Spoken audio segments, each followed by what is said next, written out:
मुझे कौन करी 8 दिन वर्षा नागिक रोची बिल जहाँ सब था सब नष्ट हो गला। सार पकई बैंक ऋण आणिकी सार पकई सार भी सब धोई हो गला। कान्हा भाई बैंक जो ऋण आन नु बैंक वाला घरे बस पैसा नदेले से घर नीलाम करदे। बाबू नमस्कार।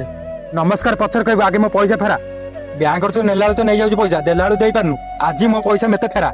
सर देखुन तो वर्षा सब फसल नष्ट हो जाए मुझे पैसा आपको कौटू आनी सार देवी। ए पुआ बस्ता बस्ता कथा आमको शिखाना पैसा देचु ना पैसा आम नहीं जीवु एत 2 दिन टाइम दिया 2 दिन भीतर यदि पैसा न देबू तो घर आम नीलाम करदेबू आम जाऊँ। अरे कौन जीवन नष्ट करने देख तू केमी झड़ तूफान ठिया तू सेमती खराब समय को सामना कर तू सेमती